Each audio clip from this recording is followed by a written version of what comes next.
Hello, everyone. I'm Violet, a mildly feral bunny girl, coming to you straight from the Ethereal Sea. And I see a huge update for Final Fantasy XIV on the horizon.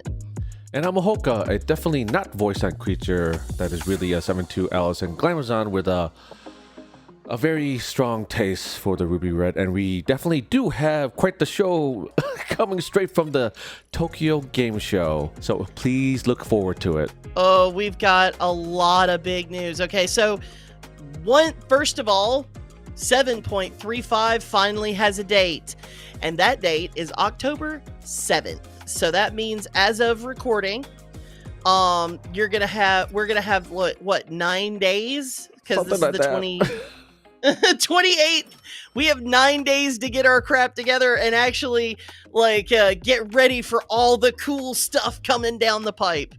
One of the first things that they did mention, it was actually on the slide, so this is obviously a big deal. We will of course have an episode that goes over the patch notes in detail.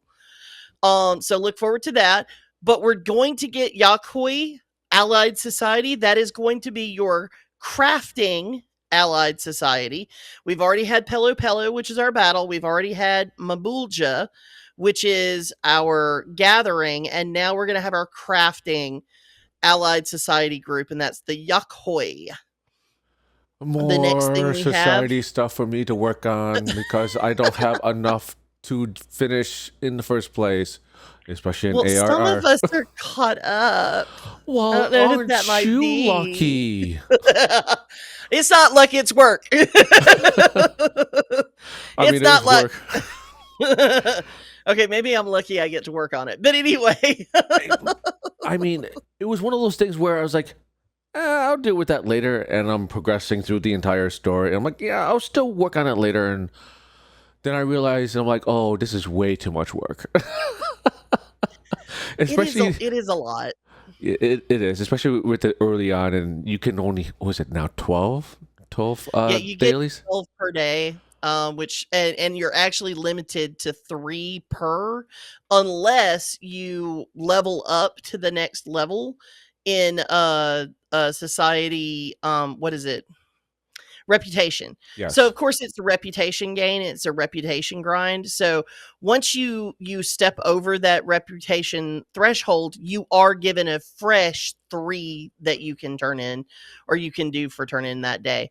So but until you hit that threshold, you're limited to 3 per day. Oh yes. Yeah, I've done that, and it's like, oh yeah, I can do another 3, and then do those 3. I'm like, okay, now to the next one, which I gotta travel far away just to do. Yep. So, okay, and we're also gonna get, of course, inconceivably further Hildebrand adventures. So look forward to more Hildebrand. Yay! Oh, I'm so excited. That the story in it has been so intriguing so far. And I know a certain person in Kraken's Call that is really, will get really excited once they get to that point. Oh, yeah. It's going to be so good. It's been so much, like, I don't know what it is, but this one has been really, really intriguing. It has, especially if you're into, you know what? I'm not going to spoil it. I'm not going to talk about it. I'm going to just say that I am caught up with the Hildebrand, and it is not only hilarious, it is very funny, particularly if you are a fan of 1980s sci-fi B movies. It's real fun. I look at it as like a more... Well, I'll just say it. I look at it as a Final Fantasy XIV version of Dick Tracy. Oh yeah. It's so comic book. I love it so much. I love it. I absolutely love it. All right. So beyond that, we also have, and this is like drum roll, please. Pilgrim's Traverse. Oh my god, Woo! this deep dungeon has got me just like grab by the chest, pull me in, take me away, my fairy brethren. Let us go. Oh, it's gonna be so The good. It's going to be so great. And I'm so excited for it. There are a lot of big changes. We'll go into that more on the next podcast when we break down all of the patch notes for 7.35. But things to note that were talked about at the Tokyo Game Show is that it was admitted by Yoshi P that this is going to be the best indicator of where Final Fantasy is going to 14 is going in the future with its game design and its um like mechanic design and so forth. So basically they are fully in on the idea of scalable content and I am here for it. I want so badly for us to be able to gather a group of people together and then just go, okay, so how hard do we want, how spicy do you want your content? Let me make it my way. I love it so much. I think this is such a great idea, and I'm also looking forward to it. Where, like you said, let's grab as whoever we want, right? Well, up to 8, Hmm. so forth and so, Well, and then and be for like, this particular content, we are going to be limited to 4 people, but it yeah. is going to be something that we're going to be moving towards other content having the same scalable idea. But it's just the scalable part is what I'm excited about. Is like, okay, we can just like choose our flavor, what direction we want to go to today. So Right. I'm really looking forward to it. Okay, so now let's break down the big thing. I'm going to let you introduce this one because, quite frankly, you know a lot more about the other side of this. We are again going to be talking about the Monster Hunter Wilds FFX IV crossover. Take it away, Houka. Where to start? I'm gonna be spending a lot of time in Monster Hunter Wild this week, but they have shown video and actually did the fight. If you don't want to get spoiled with any mechanics or anything like that, do not watch the video, which I have not. But they released a trailer of the new Monster Hunter that's going to be coming into 14. It's going to be insane. I cannot wait. So the quest will be, you'll start the quest in Turriallo and whatnot. Of course, I my curious part of it is like we still have the monster hunters over in Kogane. Are they going to be moving over there as well? Hopefully, maybe. Well, we had a Palico approach us back in Stormblood. Yes. Not to spoil anything for anyone, but if you finish the Stormblood main quest line, you get you can go into the step and get approached by a Palico, who then introduces you to the idea of a monster that has crossed over into our world. We're gonna have something very similar. Apparently, we will have a feline or Palico that we can go and talk to in Tulialal, who will then introduce us to another monster that has crossed over into our world. There's apparently a big storyline that actually goes into the lore of how these monsters are finding their way into our world. And that's cool. That is very cool, and cannot wait to learn more about it because it's like I don't think they even touched about it the first time around. I mean, my memory is a little foggy when it comes to that quest line because it's been so long since I did it. That's fair. So it's like all I remember is like, oh, here's a Monster Hunter crossover. You should do it. Okay, that's cool. And I did the quest Right. line and everything. I just do not remember most of it. Here's something I'm going to be honest. This is the thing I'm most excited for in as far as like not as anything else that they talked about. And this was kind of a throwaway comment, but one of the things that they tried to do in the original Monster Hunter Final Fantasy XIV crossover was they were trying to give the same feeling of being in the other game. So they actually wound up adapting a lot of mechanics. And to be quite frank, they've already admitted that that wasn't the most successful way to do it. Because it wound up meaning that in Final Fantasy XIV, to match the mechanics up, that Monster Hunter crossover event fight, it's very scripted. Like there's what you're doing to fight it is not actually very in line with what we expect as Final Fantasy XIV players to go up against a boss, right? There's Yeah. very scripted points where you have to hit certain mechanics or you will fail. There's very scripted moments, and you don't really see the health bar change a whole lot.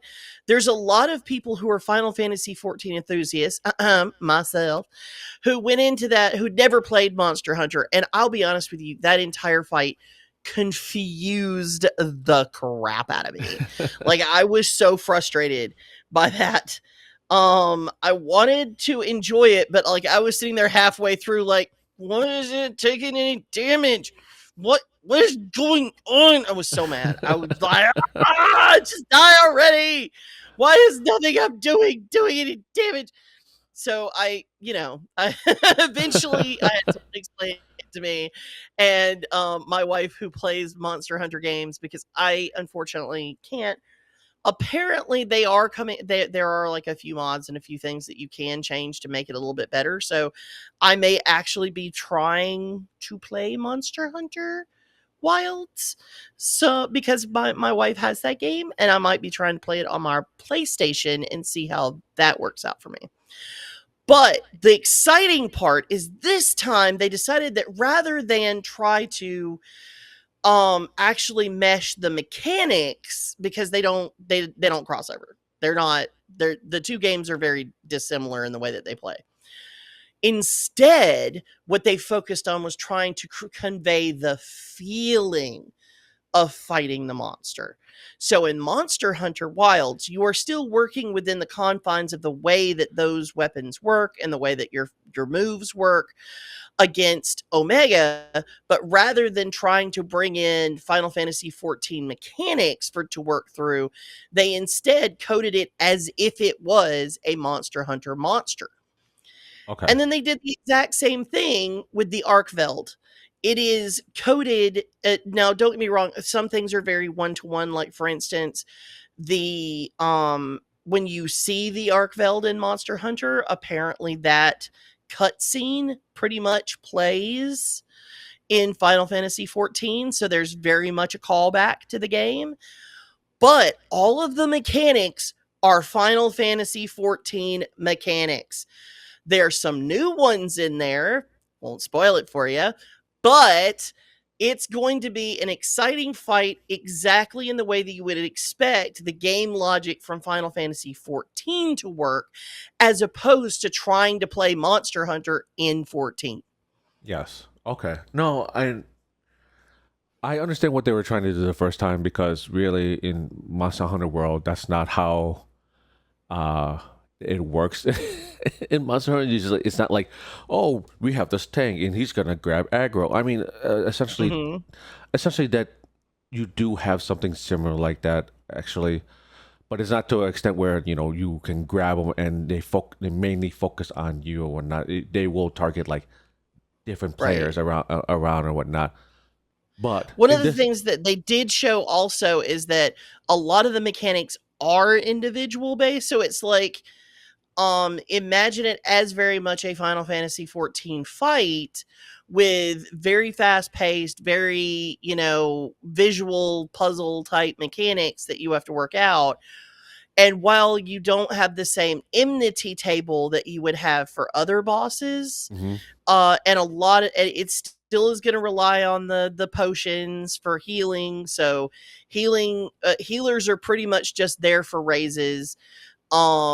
We're going to be relying a lot on DPS, and tanks are not actually going to be able to hold enmity in the same way. And a lot of the mechanics are going to be very like individual resolution based. So we'll Yes. see how that plays out. We'll see how that plays out. I think that as a hybrid is going to work a lot better and be a lot more fun than a scripted fight.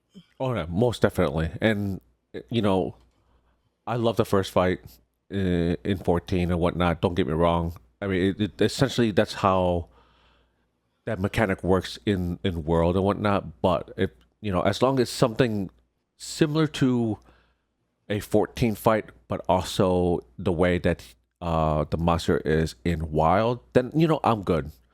I'm not going to nitpick it or anything like that. Like, give me the feel of how the monster is in wild, but in 14 Uh-huh. mechanics, because that way, I'm still enjoying the game, and I'm not essentially like, if I wanted to fight this monster in Right. wild, I'll just go and play it in wild and not in 14. Right. See, for me, I did watch the fight some because like I just wanted to see if there were any new mechanics. I'm that kind of nerd. And there are a few things, and it was so fun, I will say, to watch like the four devs on that were on stage were actually playing. It was the two head devs, the art director and the director for Monster Hunter Wilds, and of course Yoshi P and Foxclaw, and it was hilarious to watch them basically just screaming their way through all of these mechanics. And quite frankly, it looked like such a fun fight. The the part that kind of caught me too is that these are devs. They wiped. So just like take that for what it was. I'm so excited to do this fight. It's going to be so fun.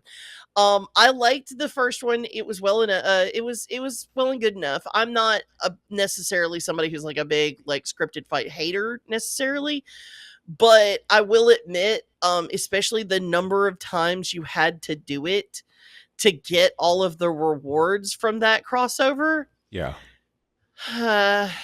um, let's just say sometimes it shows up in my dreams and not the good ones. Yeah, it took me quite a bit to get the mount. Because the amount of times that I had to go and solo it and everything. I'm really hoping that's not the case Right. this time around, and hopefully be more manageable, because Yeah. that's quite a Yeah. bit.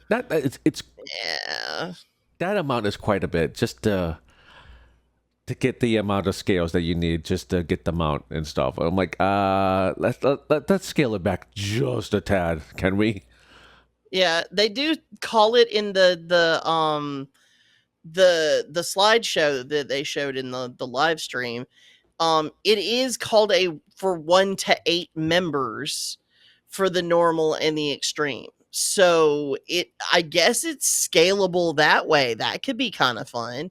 It could be. Um the eye level for normal is going to be 725, and the eye level for the extreme is going to be 740. So it's not as spicy as Four for man. the normal as I expected, but it is exactly as spicy as the current extreme for Ooh. minimum eye level. So take with that, what you will. Get your gear going if you're not if you're not 740, which at this point though, like, if you're not roughly around 740, then you must be doing other Yeah, things in the game, which is understandable. right. Right. But just so as for an FYI, it's not too difficult at this point to hit a 740 eye level.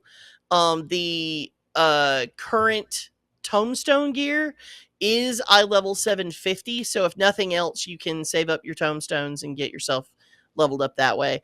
That is, of course, off of the mathematics tombstones that I'm talking about, not the heliometry. Yes. Um, all right, so let's now talk about the rewards that you can get from this. We finally got the breakdown of all the things. All of it. Then there's quite a bit of it too. So Oh my god, they went nuts. they decided, like, the way that they kept putting it was that they wanted to make sure that they were providing rewards that matched the expectations and the wants of lots of different types of players. Yes. So if you're a housing enthusiast, oh, buddy, this has got you covered.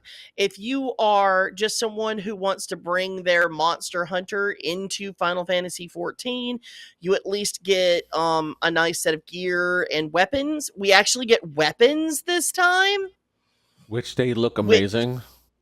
they if you, especially if you like that really rustic, like I carved this from dragon bone sort of thing. It is very cool.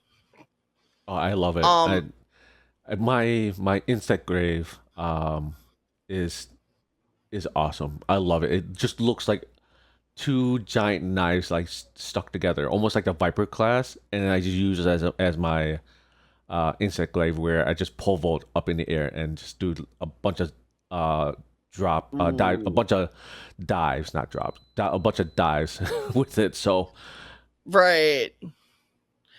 Well, it looks like we're gonna get standard weapons that are gonna drop from the normal, and then we're gonna have the option of getting augmented weapons as well. And I don't know what the difference is yet.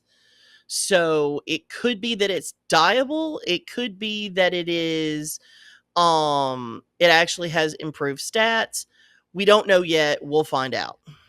yeah, once we find out, we'll definitely let you guys know. But in the meantime, all they did is so far is show screenshots of like different images of the weapons and stuff like that. So here, here's my thing: why does the black mage has a weapon that looks like a hammer but not the warrior? Okay. You know what? That is a confusion I have. But at the same time, I know that they were adapting a much more limited amount of weapons from Yeah. Monster Hunter. They did decide that instead of adapting the gear, that they would just port it over from Monster Hunter. And I've discovered, at least here's my my assumption. I will fully admit I am making an assumption at this point, and perhaps it is copium. But seeing as how this is the second time that from Monster Hunter devs we've gotten the base set of armor, and they have more control over what Final Fantasy XIV gets to work with as assets. Because it, keep in mind, we are talking about two completely different companies here. This is not all under the Square Enix banner. This is Capcom, which is Monster Hunter, and we have Square Enix, which is Final Fantasy XIV. So there's going to be a certain limitation in what assets can be shared and can't be shared. So I'm thinking it's probably a design philosophy for the crossover from Monster Hunter that they don't really want to show any of their gear sets past the base set. Oh no, and it's quite understandable. Because if you want to get like the more advanced looking stuff, then just go over and play it in wild. And I know you want to bring it over to 14. We all want to have everything in 14. Trust me, I want to bring the belts back. I really don't. But Well, okay, but like I personally will state that I see it as a little bit of a mistake marketing wise, because if you have the Arkveld as the enemy that we're fighting, right? yes, And the from what I gather, there is a specific set of, what is it, armor or weapons or both. I don't know. no, both. In Okay, wait, are we talking so about in wild or in 14? in wilds, in Oh, wilds. so yeah, you can. So with the weapons, you can also get armor. With the materials Okay. that you gather as well to make yourself, So if you defeat the Arkfeld enough, you get materials that you can turn into both weapons and into gear. And everybody like loves that set because if I remember correctly, it's like a much higher, it's like further into the game. Like it's more, aspirational higher level stuff, right? it's one of the like base end games armor set that you can get and whatnot. So Okay.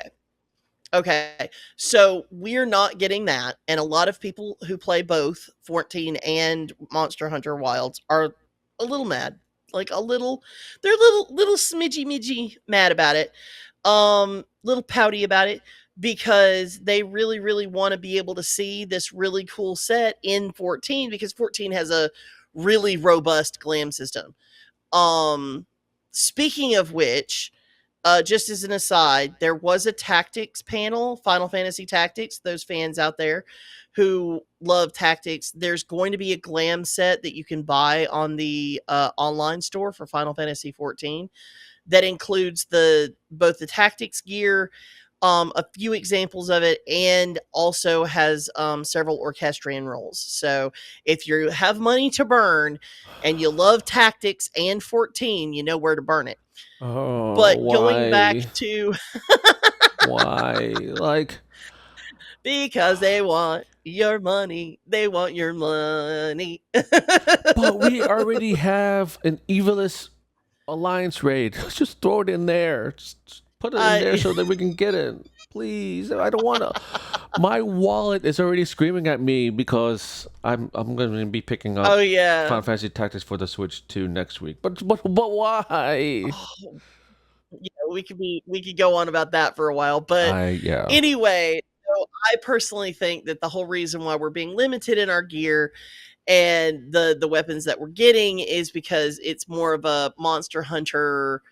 Capcom wants to limit the assets that another company has pulled in, and that is what it is. Like, you can be mad at that, but don't be mad at Square. At that point, be mad at Monster Hunter because they're the ones that are sharing the assets. And it's the same So thing, just it's the same, it's vice versa with, with Square Enix sharing some of their assets over to Wild. I mean, we're getting like right. a Picto emote or something along that line, along with from what it looked like, a Manderville dance Yup.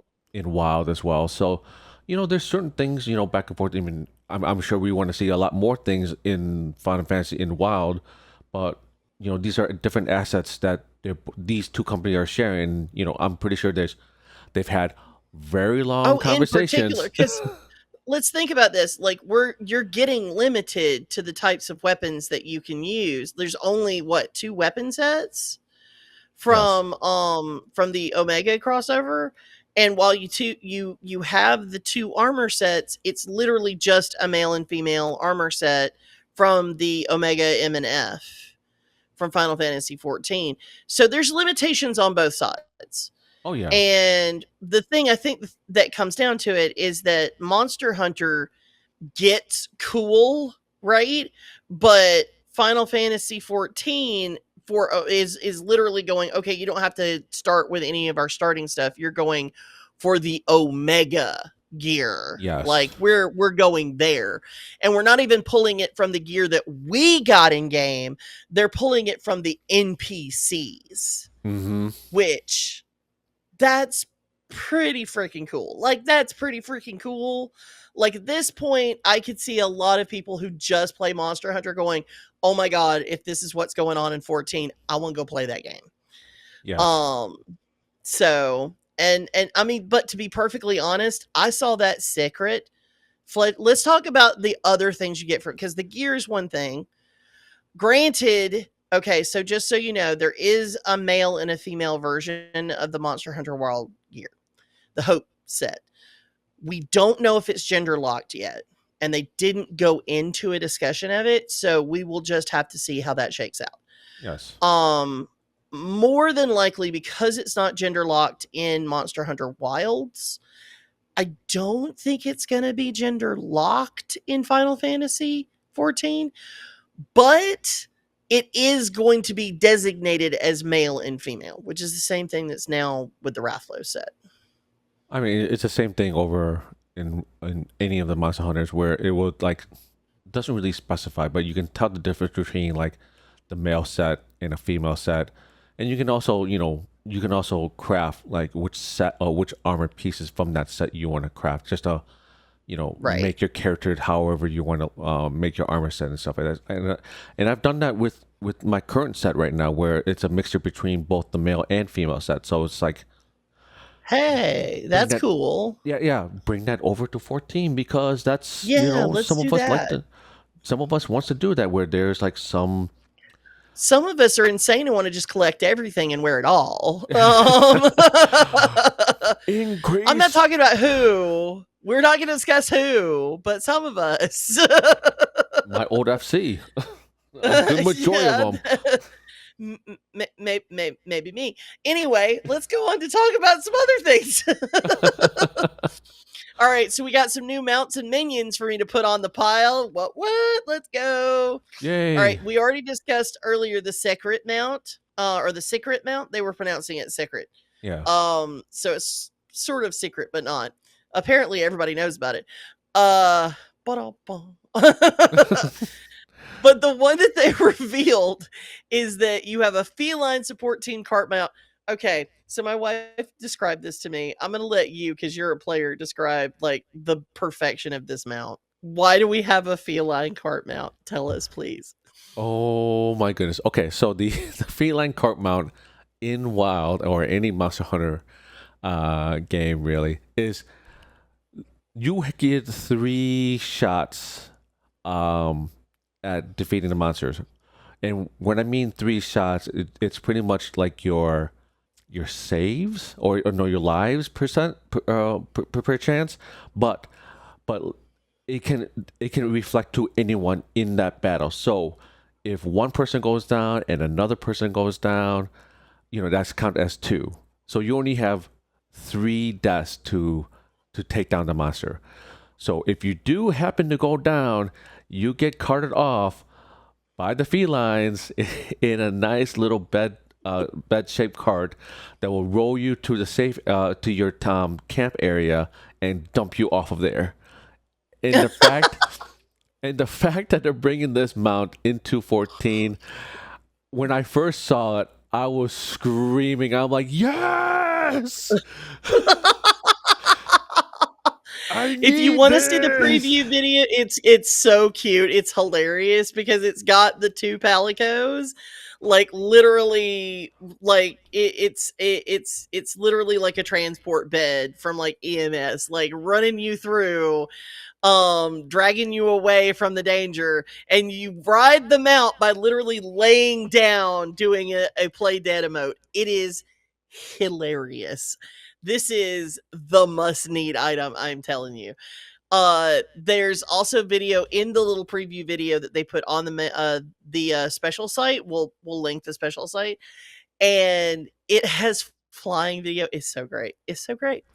So those are the 2 mounts that you get, but then we also have 2 minions. We get a baby secret. This thing is so adorable. So It's cute. so cute. It's so cute. And then on top of it, we have a vigor wasp, which I'm not a bug person, but I know a bug person, and they are going to lose their minds. So Whichever one they're using at the time. So yeah. So if you don't play Monster Hunter and you see these minions, or at least the bug one flying around, so essentially their role is to give you health.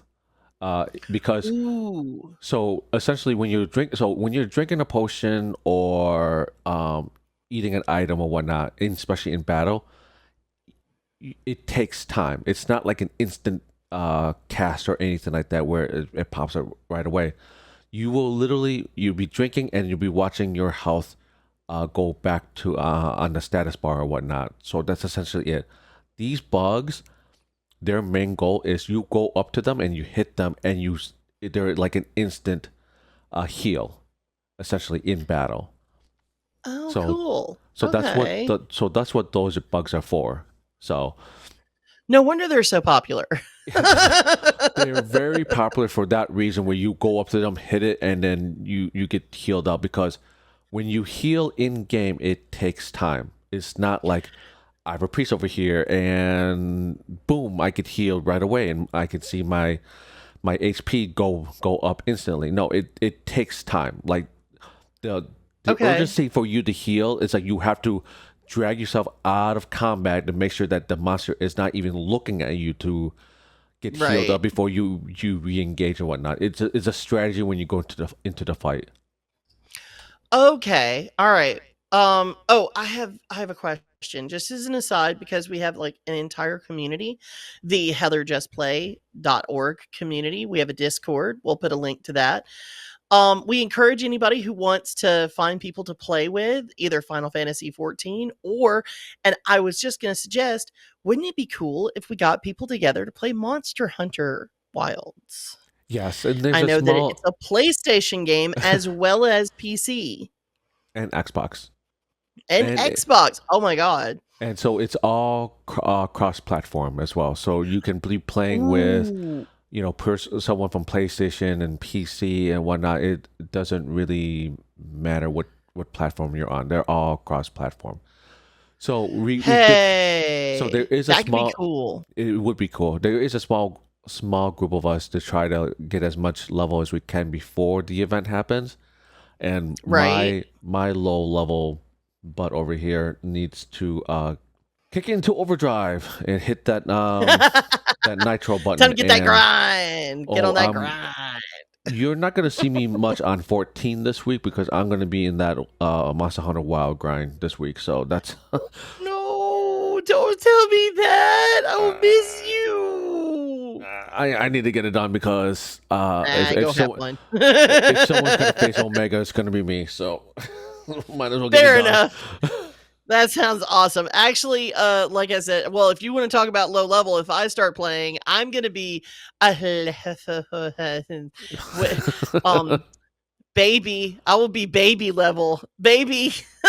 Please don't be mean to me. I'm baby. No, I mean it's fine. The nice thing Yeah. about it is that the system allows you to join anyone low level, especially if they're high level, just to go and help out and whatnot. So Ooh. so Hey, that's cool. yeah, so the system on there, it works really really well when it comes to stuff like that. Like it's called an SOS system or SOS flare. Right. So you pop your flare, and anyone that sees that you have the flare up can join your fight, like mid fight. So Like that was one of the things that my wife was letting me know because she's a player of Monster Hunter, that it's sort of like a pseudo MMO. So yes, that actually could be something that's very cool for the community. I think that we should definitely propose it and get some people together, because if we're going to have so many great rewards, which, hey, let's talk about some of the great rewards we're getting in 14. Holy crud. Like I said earlier, if you are into housing, this is going to be the event that you are going to want to hit up hard, because we're getting no less than, and I'm not kidding, 6 new Phasmascapes. 6 of them. and There's going to be they tons of. Go ahead. oh, I was supposed to say, like, the one that they showed looks amazing, and I'm like, oh, I need that for my house. I know, but there's 6. Like, there's gonna be 6 Phasmascapes. We're also gonna get Wild's pendant lamp, so we have new lighting items. I love lighting items. I'm obsessed with them. Anything that gives off light or anything like that, I am totally into for my housing designs. Because of course, I don't just glam my body; I glam my house. But we're also going to get a ton of the Hunter's Lodge stuff. We're going to get indoor and outdoor items, but the outdoor items look just absolutely amazing. I cannot wait for the striking dummy. I want that so bad. Same. Oh my god, I want that so bad. It's called the Phalanx, and it's actually built on a palico like sort of design. It's got little cat ears. I love it so much. All right. And then here's the part that was just like bomb drop for me, that made me so happy, was now you can get felines to add into your house as your junk mongers, your servants, your menders, and your material suppliers. So all of you out there who've been excited about, creating a Monster Hunter house, indoor and outdoor, well, guess what? Now you can fill it with Palico. That is so cool. I cannot wait. It's gonna be awesome. We're gonna get and then we've got a few other things. We're gonna get 2 framers kits. I'm really kind of hit or miss about the framers kits, I'll be honest with you. Some of them are really great. Some of them are kind of eh. I think that their first few iterations of framers kits were they were okay, but lately the ones that we've been getting have been so good. We're also gonna get a Mitsusini parasol. It's kind of cute. It's like a pink parasol with like a swirl on it and like a little bauble on the top. It's very adorable. Oh no, it looks really cute. Don't know if it's gonna be dyeable. Hopefully, we'll know soon. Because if it is dyeable, Um, then well, yes. fashion accessories are not dyeable, so Yeah. it's going to be a fashion accessory. So it won't be dyeable, but we're also getting 5 orchestrion rolls. So if you are a fan of the music from Monster Hunter Wilds, you are going to be very, very pleased. Yes. Yes. It's not like I don't have that enough of it anyways in the game, so it's gonna be But yeah, I want to also give a shout out to Iluna Minori from the Final Fantasy XIV unofficial translation crew. Because without their translation of the Tokyo Game Show, I would have been lost, for I am a person who only speaks and understands English. So thank you so much. oh, that person is a godsend because every single time they do a QA or some sort of event or some sort of anything that happens or whatnot, then Oh, they're yeah. right there translating right away, and it's like, oh, you are a godsend.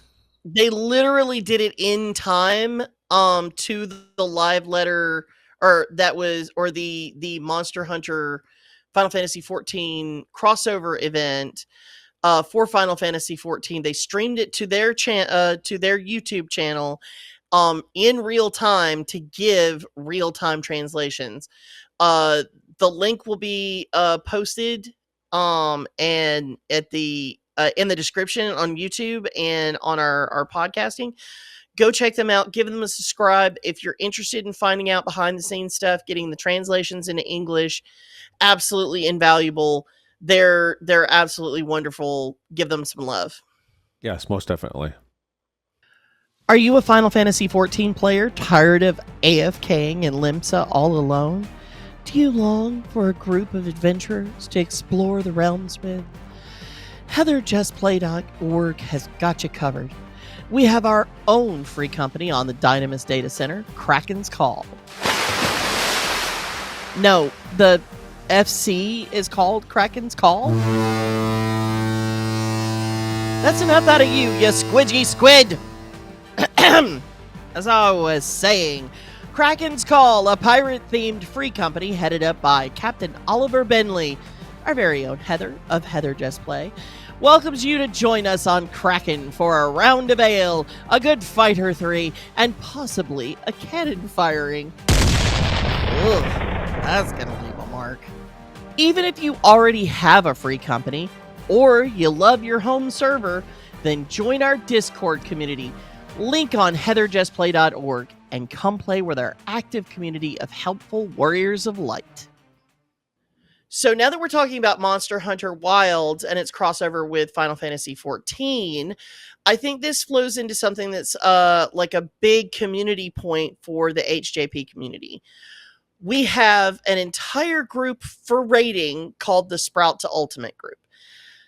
The entire philosophy behind this is really interesting, and we have several groups kind of underneath it with like sub goals and subgroup, attitudes towards things.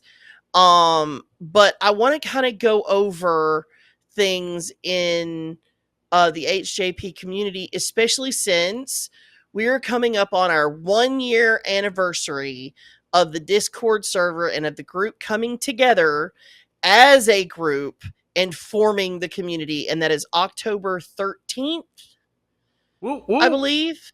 Yeah. Whoop, whoop. 1 year. One I year. came in a little bit after I was actually someone who joined in April of 2025. So I'm actually just someone who's joined this year. So I'm halfway through this year as a member. And you came in not that much longer before me, right? Yeah, I think in April as well. Which is really weird Okay, because like, so which is really weird because it was one of those things where I saw one of Heather's videos and I'm like, I want to be a part of this. And so it took me a while to like, same. just took me a while to find like the actual Discord server and whatnot. So I'm like, oh, all right. Yeah, I actually found the group because she'd put a link to the Discord server, and I jumped in that way. Uh, but the Heather Just Play community, to be clear, is not just a Final Fantasy XIV group, but it is the foundational game that brought everyone together. And oh no, it was founded 10/9, 2024, so Yeah. the ninth. So and here's a little fun story. I'm probably going to tell it wrong. I'm sure everybody can correct me down in the comments, because for me, it's a historical point of something that happened before I came in. But I was told this story one night on a voice call with Mordak and with 8-Bit, who are both foundational members of the Discord and the community itself. And they are to this day both moderators. So a year ago, 10/9/24, Tom and Heather had, or Tom especially, had gotten into playing 14. He had just reached level 50, I think. And of course, you are railroaded a bit in A Realm Reborn to have to take on the Crystal Tower raid series. And it's a 3 raid, 24-man raid series, and it's been in the game now for over a decade. So the vast majority of people who get into that, they get in through roulettes, and everybody knows the cheese mechanics, and they just go hard at it. They don't stop, they don't talk. And if they do talk, it's memes, and people are just, talking crap. And it is, if you are a person who plays with all of your graphics on during a raid, it is a visual nightmare. Like, it is top to bottom. Nobody knows anything that's going on. You probably die 50 times if you're actual level 50. It's a lot. It is a lot. And there was a point in the raid where Tom wound up dying, and it happened to be close to when the boss also died. So he didn't get a raise, and he was already frustrated, and he was already feeling as though he was kind of like being thrown into this thing that was big and scary. And he didn't understand. And you have to understand, Tom's experience is like the true Sprout experience. He came in to playing games, and he wasn't even as familiar with Final Fantasy games or with playing these types of games as Heather was. Heather's been a lifelong game player. Like, she's a huge fan of Chrono Trigger. She's played Final Fantasy games. She's, for her, this is new and it's different, but it's not terrifying in the same way, because it's not completely outside of her expectations or understanding. But for Tom, it was like being thrown into a pool and not even knowing what you were swimming in. Pretty much, yeah. Um, and so he had such a negative response that all of the people who were fans of Heather and had been watching both Tom and Heather's journey back into Final Fantasy XIV decided to get together and contact her and go, hey, we would like to take you through and make it a less awful experience. And so that was actually kind of how the community got founded.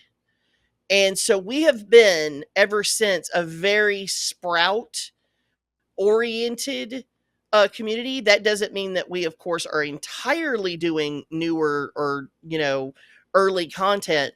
We also have groups of people who are level 100, who or at the time were level 90, and have top end, things that they've done. So we have people who run the entire gamut of experience, from brand new to people who have cleared ultimate raids, which is considered to be the hardest content in Final Fantasy XIV, if you're not aware.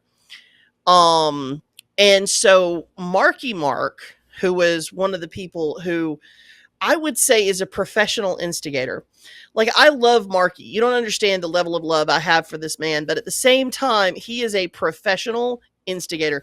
He is going to start shit in the absolute best way possible. Um, I mean, you're he not gets people wrong. together. He gets things. He gets things going. I mean, mad respect, mad respect for Marky. I actually got to meet the man in person. He is amazing. He's come to visit me. He stayed in my house. Like, that's how much I love this dude.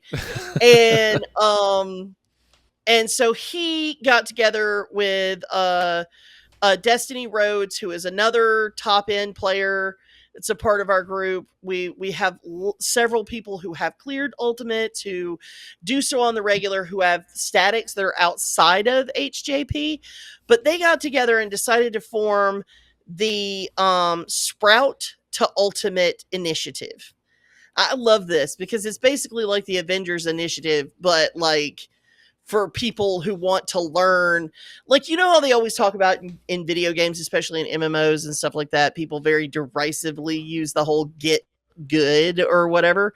Yeah. Well, but they don't ever give you a plan or tell you how you're supposed to get good. Well, guess what? Sprout to Ultimate is literally the initiative of, this is how you, in a positive, helpful, supportive environment, this is how you get good. And you have people helping you and supporting you the whole way.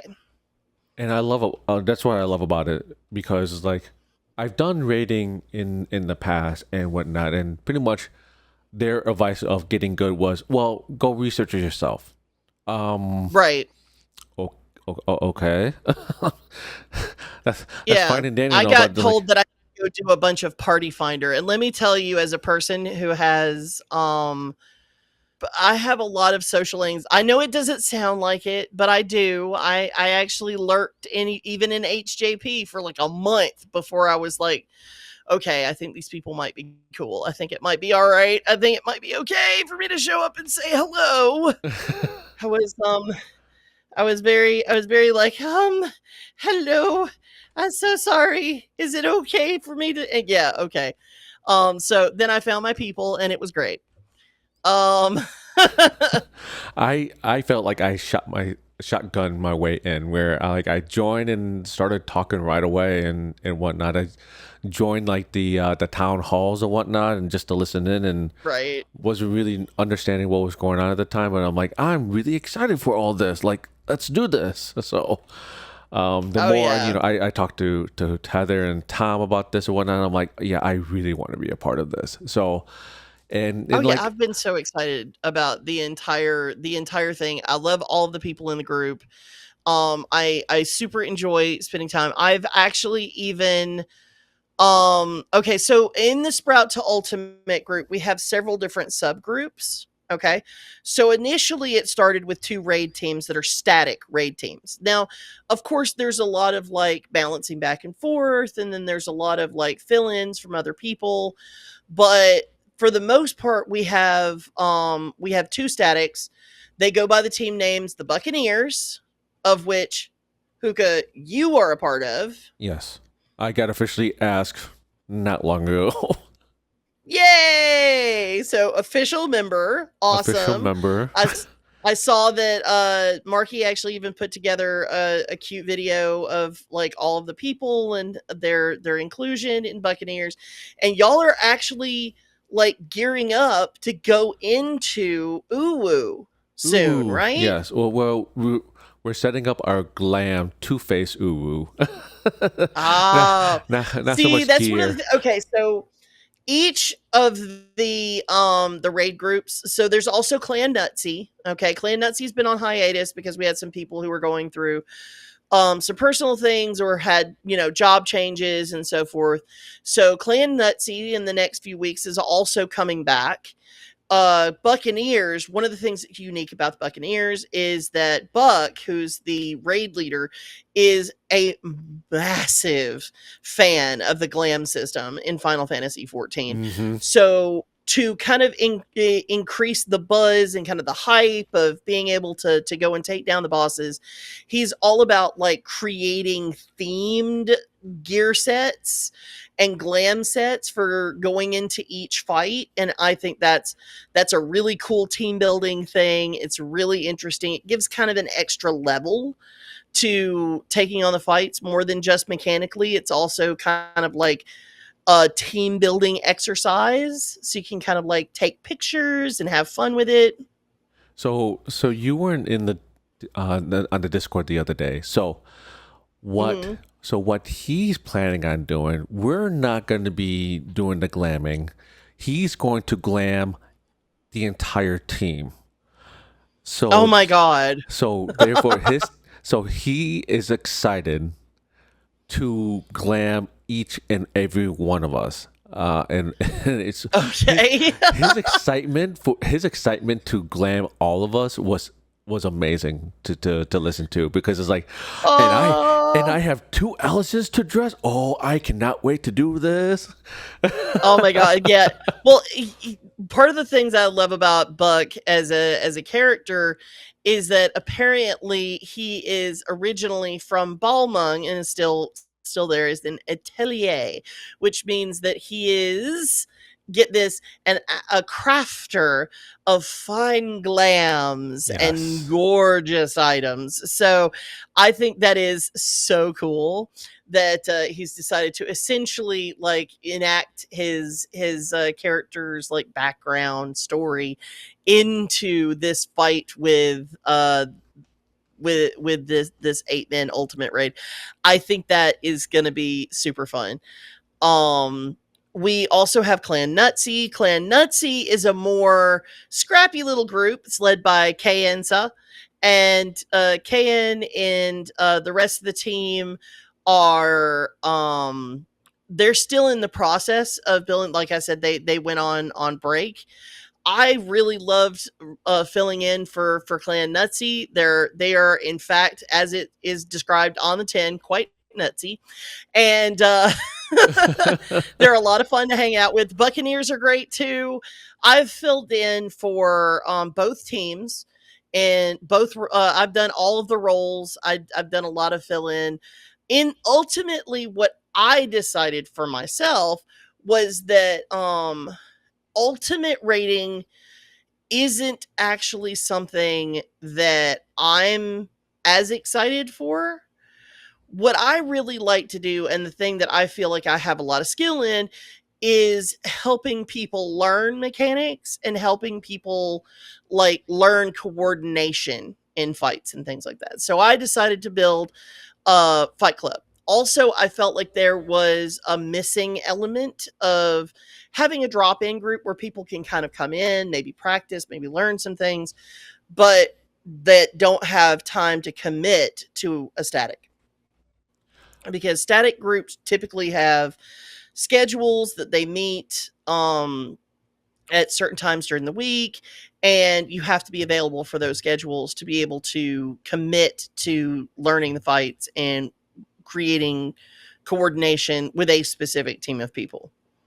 And it's like that in pretty much any MMO nowadays, where you need to set aside time, do a little bit of research and whatnot to know what you're doing in the fight. So it's essentially you're learning how to dance, knowing where Right. your positions are, what's coming up next, how to get there sooner. All the while doing healing, tanking, DPS, and whatnot. So, um, So the alternative to having a static and is that you would use Party Finder. And that's what an awful lot of people who maybe don't have a static or don't have a group of people that they can work with, they wind up spending a whole lot of time in Party Finder. And Party Finder is a very hit or miss place. You usually can't talk to people through voice chat. You don't actually get to coordinate with people. You don't get call outs, you don't get explanations. You just have to kind of do the best you can, yeah, right? yep. And I'm not downing Party Finder necessarily, because there are some really wonderful people I have met in Party Finder. And there are some really great groups I've had in Party Finder. But I decided to form Fight Club as an alternative for maybe those new people who maybe would want to do a slightly harder fight or try to get into learning how to do harder fights. But when they look at having to interact with brand new people that they don't know through Party Finder, that's very intimidating. So I was like, so what we're going to do is we're going to be able to access the Discord voice channels. We're going to be able to talk to each other. We're going to be able to coordinate. But it's essentially Party Finder. It's just Party Finder where I've set up a fight that we do every week. And there you go. And But it's been tons of fun doing it. It's been really tons of fun because I miss a lot of those fights during my playthrough, the early playthroughs and yeah, whatnot. Because it's like, it's there. I guess eventually I'll do those fights. And then when you form Fight Club and started doing those fights and whatnot, and doing them at level sync and whatnot, right. it's been now I can actually appreciate how those fights were meant to be and how hard they are. Right. Like, because here's the thing, Final Fantasy XIV has been a challenging game from the beginning. It has never been an easy game, right? Yeah. A lot of MMOs get the reputation of being very, very easy peasy, and MMOs isn't really gaming. Blah, blah, blah, blah. People have really bad negative ideas about things. And so when people go in and they are challenged by it, they feel bad about themselves. Don't feel bad about yourself. This game has always been hard. Always. The thing that I really wanted to also kind of impress on people, because as I was talking to people about their experiences in leveling and so forth, is that so many people diss ARR and Heavensward in the early expansions of Final Fantasy XIV. They haven't taken the time to experience those mechanics. And here's the thing, those mechanics are foundational to harder fights as they go on throughout the game design in this game. So at no time should you be convincing yourself that, oh no, this is just easy peasy. It is not. It is not. It has never been. One of the things also I wanted to kind of give an outlet for people to do, because keep in mind, Fight Club is also the group where our philosophy is we do not diss the Echo. The Echo is, of course, a buff that you get after you have played for a certain time. And if your party wipes, you get a bonus to your stats and to your health that will allow you to be able to take on the content a little bit more easily the further and further that you spend time actually trying to take it down. We don't diss the Echo in Fight Club. Fight Club's all about, sure, if we got through it with Echo, that's fine, because the point is that we're here to just try to get through the fight and learn things. When we're talking about Clan Nutsy and we're talking about the Buccaneers, they have two different philosophies on how they approach building up their skill sets to take on the ultimate weapon, ultimate fight, or ultimate weapon, ultimate, which is Uwu. Ooh woo. And boo woo, ooh woo. Anyway, Ooh. so the Buccaneers, I'll take a philosophy of they find the savage fight. They take it on as just a synced fight first. Mm-hmm. They clear it synced, and then they decide to try and take it on as a minimum eye level or mine fight. So they are then progressing through the fight using the knowledge that they have already built through the first clear to be able to get their more difficult clear. Yes, which is like it can be With challenging. yeah, Which can be challenging because even though you're level synced, your gear is still higher than mhm. what is meant to be. But with the Right. So with you're the items, yeah, with the item sync, it's like you're facing the boss how it's supposed to meant, and it's like it takes longer. Your DPS check may not be up to snuff because it's item sync. So well, to explain the item sync real quick, as an aside, is the way that it works when you are synced is you are synced down to what would have been the maximum item level for that content at the time. Also, unless you turn off the echo, you will wind up with echo buildup. which will eventually make the fight easier and easier and easier to get through. Yeah. When you were going in when eye level echo silenced, you are getting an experience as close to when the content was initially uh, put out as possible, because it is then syncing your item level down to the point where it would have been when the content was released. And echo is not available for very current content. It is only available for previous content. Ah, okay. Yeah, that So, makes that makes sense. right. And so that makes your DPS checks a lot tighter. It means that your mechanic understanding has to be a lot more coordinated, and you have to be much more aware of your environment and of how the mechanics are playing out. It is a definite increase in difficulty. Clan Nutsy were more of the let's just go in on mine to begin with, so that we can just prog through the hard things without having to take the extra step of doing it as just a synced run. So you have two different philosophies, and you could sign up to either team when they were forming so that you could, if your philosophy was more of a let's just kitchen sink, throw in, throw down hard to begin with, you can go with Clan Nutsy. If you were more of someone who was like, I need more of a ramp up to learning the mechanics, then you can go with the Buccaneers. I am actually looking to but I like being a fill-in. I like having a drop in drop out group, because my weeks are not always so, free and open, as it were. So I have the, hey, I've never done this before, let me try it out group. So and of course, as we gain more people and we have more people come and enjoy Final Fantasy XIV together with us, we're going to be able to have more and more groups forming. One of the great things about Final Fantasy XIV is that it is a game that can embrace everyone, and the HJP community very definitely is a community that's based in wanting to embrace as many people from as many walks of life as possible. We have members in the United States, we have members in Europe, we have members in Southeast Asia. We have people from all over, and we all work together, and we all do content together, and it's a blast. Oh, I love it. Just chit chat with everyone around the world or whatnot. It's awesome. It's been an amazing experience. So glad I'm here. I know, or, right? or else Okay, so to I give probably you, would have quit 14 a while ago. Actually.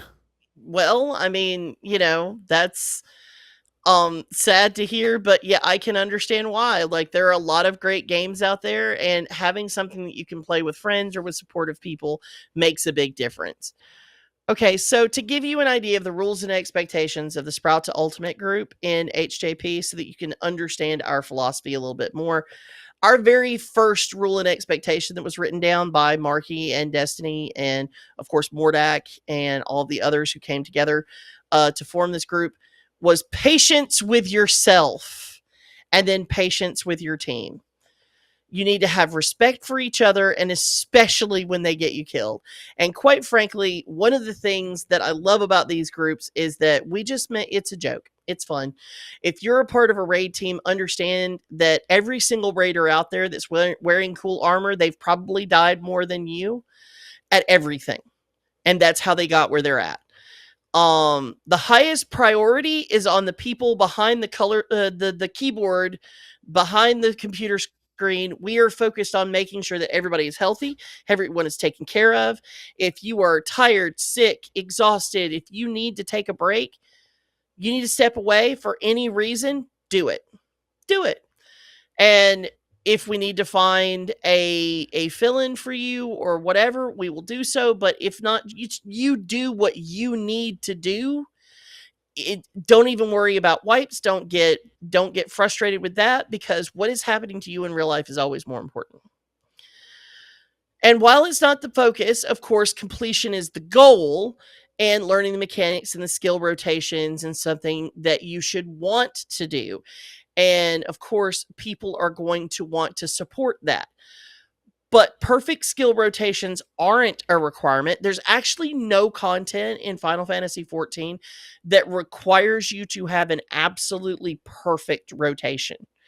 And if there was, almost no one would be able to clear it. Pretty much. Everyone has the potential to hit the wrong button. Everyone has the potential to break their combo. Everyone has the potential, even people who do this for a living and stream this content for huge amounts of hours each week, while they are of course going to hone their skills to a point where most of us are not going to reach, they're also still people who have the potential to hit the wrong button or have a cat step on their keyboard or have any of those things. All right, so we're all learning to be better players and better teammates. I love that philosophy. I love that idea. One of the things that Destiny Rhodes put forward to make sure that we have as a absolutely foundational philosophy is no one is not good enough for high-end rating. At worst, you're not good enough yet. We are all works in progress, and I love that. And I love that too, because it's like no, because it's like when I was going through it and like I decided to raid again after my experience in World of Warcraft or whatnot. You know, it was one of those things where it's like, I'm just gonna go in, I'm gonna do the best I can, and whatnot. And the group I was in, they took it semi too serious at times.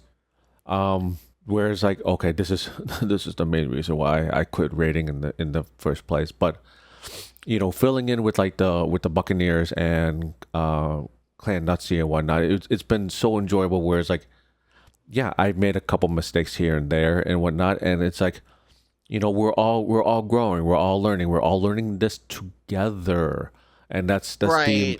the important part is that we're doing this as a team, as like a community and whatnot, and it's been so refreshing to be a part of, and I absolutely love it. If you want the short-term form version of the rules, just so you know can take this with you, the expectations of the Sprout to Ultimate group are: we kill boss, we don't get mad if boss hard, we realize brain need time to absorb and figure out. Some brains slower than others, some days better than others. Yeah. The important part is that we come together as friends and have a good time. 100%. All right. Well, I think that we've talked a lot about these things today. I really do encourage anyone who is looking for, in particular, a friendly group of people who are, I mean, if you're looking for a super serious, locked in raid group, I will have to say this is not that. This is for people who instead is seeing this as a community building and as uh, a community environment to learn how to do things together and to get feedback in a positive and constructive way. So if that's something you're looking for, please join our Discord. Get in touch with Marky Mark or with Buckhouse or with Heather or any of these other leaders that we have in the community to talk about how you can participate in our Sprout to Ultimate group or just participate in any of our gaming events. We would love to have you join us. Oh, most definitely. Do it. It's fun. It's fantastic. You will not regret it. There's many of us, you know, it's not just 14 or Monster Hunter. We also play all the different games as well. Repo, Peak, you know, any games that, you know, that interests us, you know, throw it out there. That's what we're all about. Trying new games, you know, and all that stuff. And in this case, all of us are trying new raid content, and it's fantastic. I cannot recommend it enough. It has been a lot of fun. All right, so thanks everyone for tuning in to this week's Eorzean update, and Just so you know, this is only just one of the many fine podcasts that you can find in the HJP Podcast Network. Subscribe to be alerted when new episodes are published, and as always, likes and comments are greatly appreciated. Please visit the heatherjustplay.org to find out more about the HJP community and our 501c nonprofit dedicated to creating an online environment that is positive for all of our players, where we can build personal growth through play. And if that interests you, please consider joining our community Discord. You'll find links on the website. Goodbye! Thanks for listening, and may all your Aetheryte travels be free.